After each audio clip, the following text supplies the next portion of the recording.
15 दिसंबर 2023 को बद्र संधि देखने के बाद हम जा पहुंचे थे म्यूजियम। इसी बीच जो मैं आपसे शेयर करने जा रहा हूं वह आपको असमंजस में डाल देगा। बाली की संस्कृति, परंपरा, धर्म, अंधविश्वास, पौराणिक व्यवस्थाओं को समझने के लिए यह ज़रूरी भी है।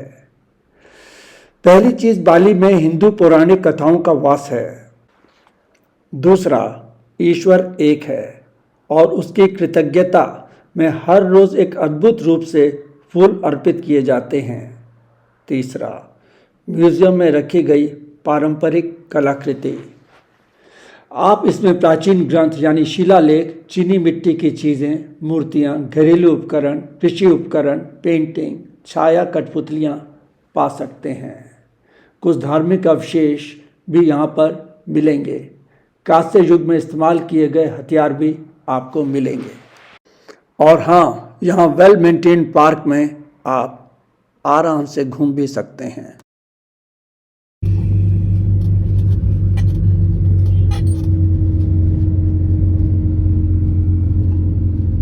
यह कथा भारत की है। यूँ कहूँ तो यह कथा वास्तव में महाभारत की है। घटोत्कच भीम तथा हिडम्बी का दैत्यकार पुत्र था, जिसकी पहचान उड़ने वाले शूरवीर के रूप में की जाती है। कृष्ण को मालूम था कि कर्ण के पास एक ऐसी शक्ति है जिससे वह कभी भी किसी भी जीव को मार सकता था, और यह शक्ति केवल एक ही बार प्रयोग में लाई जा सकती थी।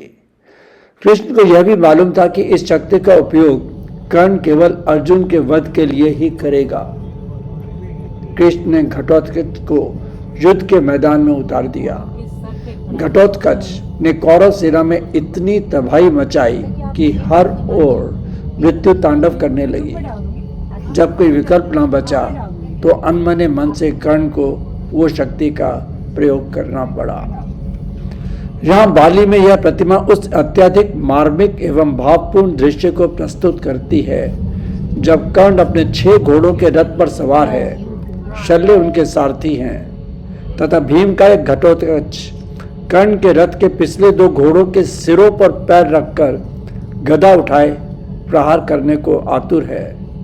उधर कर्ण वह शक्ति छोड़ने पर मजबूर है।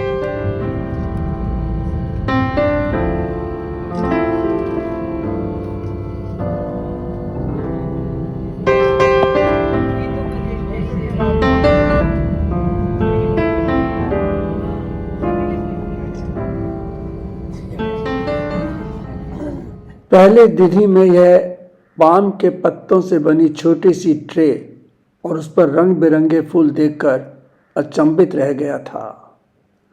मंदिरों में, घरों में, सड़कों पर, यानी हर जगह पर मैंने इसको रखे पाया। बाली निवासी बड़ी श्रद्धा पूर्वक इसको रख जाते। मैं हैरान था। बाद में मुझे बताया गया कि यह चैनन सारी है। यह बाली निवासियों द्वारा संघ हयांग विधिवासा द डिवाइन ऑर्डर को कृतज्ञता एवं प्यार से दी जाने वाली दैनिक ऑफरिंग है। संघ हयांग विधिवासा यानी अचिंत्य, जो अकल्पनीय है, बाली के सर्वोच्च देवता हैं। बाली धर्म में सभी देवी देवताओं और अस्तित्व को अचिंत्य की छाया ही माना जाता है। कावी भाषा में, जो कि ओल्ड जावा की भाषा है, चैनंग का अर्थ है चै मतलब ब्यूटीफुल, सुंदर, तथा नांग का अर्थ है उद्देश्य, पर्पस, सारी यानी सार, अ सेंस ऑफ लाइफ। चैनंग सारी स्वयं एक ताड़ के पत्ते के ट्रे से बनाई जाती है।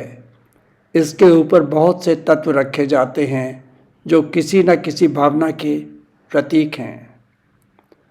पहला, सीपर चैनन सारी का आधार है, जो चौकोर है, यह शरीर का प्रतीक है।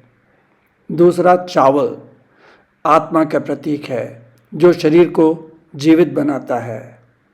तीसरा, पोरोसन, इसमें नींबू होता है जो शिवजी का प्रतीक है। सुपारी है जो विष्णु की प्रतीक है, और गंभीर एक तरह का राल पौधा है जो ब्रह्मा का प्रतीक है। पोरोसन का अर्थ है प्रत्येक व्यक्ति का हृदय कृतज्ञता व करुणा से भरा होना चाहिए। चौथा है नाश्ता, गन्ना, केला। यह त्रिमूर्ति है, यानी निर्माता। निर्माता कौन है? ब्रह्मा। संरक्षक यानी विष्णु, एंड विनाशक यानी महादेव। इन तीनों की ताकत का प्रतीक है। पांचवा सैम्पियन उरस। यह गोलाकार में व्यवस्थित ताड़ के पत्तों की एक श्रृंखला से बना होता है। यह जीवन के पहिए का प्रतीक है जो मानव के साथ हरदम होते हैं। छठा फूल। सैम्पियन उर्सारी के ऊपर रखे गए फूल हृदय की शांति व ईमानदारी के प्रतीक हैं। फूलों की एक व्यवस्था है, यह रैंडम तरीके से नहीं रखे जाते। सफेद फूल ईश्वर की शक्ति के रूप में पूर्व दिशा में रखे जाते हैं। लाल फूल ब्रह्मा की शक्ति के रूप में दक्षिण दिशा में रखे जाते हैं। पीले फूल महादेव की शक्ति के रूप में पश्चिम दिशा में रखे जाते हैं। नीले या हरे फूल विष्णु की शक्ति के रूप में उत्तर दिशा में रखे जाते हैं।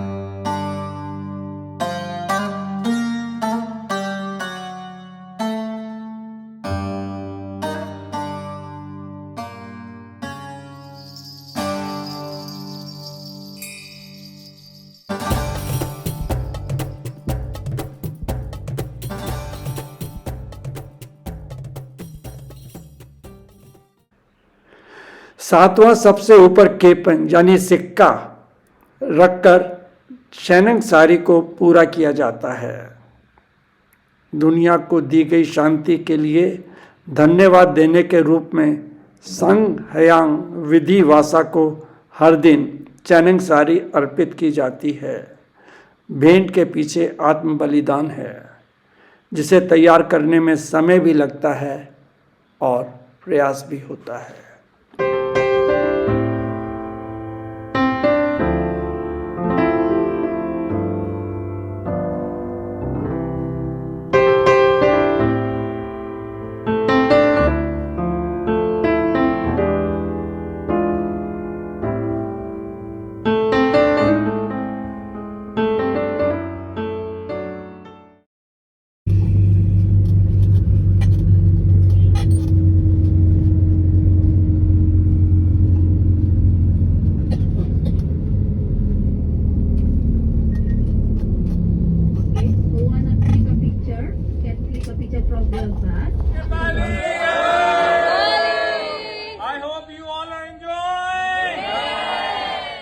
बाली हिंदू धर्म त्रिहितकरण की अवधारणा पर आधारित है। मतलब मनुष्य व भगवान, मनुष्य व अन्य सभी लोग, मनुष्य व प्रकृति, तीनों के बीच संतुलन होना चाहिए। यज्ञ एवं बलिदान यह संतुलन बनाने के लिए किए जाते हैं। मनुष्य व प्रकृति के बीच संतुलन बनाने के लिए भूत यज्ञ किया जाता है। भू का बाली में अर्थ है प्रकृति। प्रकृति में बुरी आत्माएं निवास करती हैं, इसलिए भूतों को सम्मान देना एवं मनुष्य के लिए परेशानी न बनने देना एक महत्वपूर्ण विषय है। मैकारू समारोह विशेष रूप से मनुष्य और प्रकृति के बीच संतुलन को निपटने के लिए मनाया जाता है। बाली में यह मान्यता है कि बुरी आत्माएं बहुत ऊंचे पेड़ों, पुलों, गांव के चौराहों पर छिपी हो सकती हैं। जैसे हम मानते हैं कि भूत पीपल, बरगद, शमशान घाट में रहते हैं और हम हनुमान चालीसा का पाठ करते हुए आगे निकल जाते हैं। बाली में यह मान्यता है कि जब तक इन बुरी आत्माओं को स्वीकार व सम्मानित नहीं किया जाएगा, ये आत्माएं संतुष्ट और शांत नहीं रहेंगी। एक बात तो तय है कि जहाँ पर भी ये आत्माएं निवास करती हैं, वहाँ रहना और वहाँ का एहसास असुविधाजनक होता है। लोग सतर्क रहते हैं, लेकिन अगर उचित प्रार्थनाएं की जाएं, तो ये आत्माएं ना तो परेशान होंगी और ना ही आगे मनुष्य को परेशान करेंगी। इन आत्माओं को सम्मानित करने के लिए बाली में जो त्योहार मनाया जाता है वो मैकारू है, जो 3 स्तरों पर मनाया जा सकता है। पहला निम्न स्तर, यहाँ पर हम फूल, चावल, अदरक, प्याज का प्रसाद चढ़ाते हैं। कोई पशु की बलि नहीं होती तथा घर का मुखिया या बुजुर्ग द्वारा किया जाता है। दूसरा, मध्यम स्तर पर कई रंग के चावल के अलावा मुर्गे की बलि दी जाती है व उसका खून फर्श पर गिराया जाता है और इसका नेतृत्व एक पुजारी करता है। तीसरा, उच्च स्तरीय मकारू एक समारोह बन जाता है जहां भैंस, गाय, सुअर या कुत्ते की बलि दी जाती है। यहां जानवर का रंग महत्वपूर्ण हो जाता है। इन सभी समारोहों का नेतृत्व पेडांडा यानी उच्च स्तरीय ब्राह्मण द्वारा किया जाता है। बेसिक एम है पीस, शांति, अदृश्य आत्माओं को नुकसान ना पहुंचे। This is the balance way of Hindu life.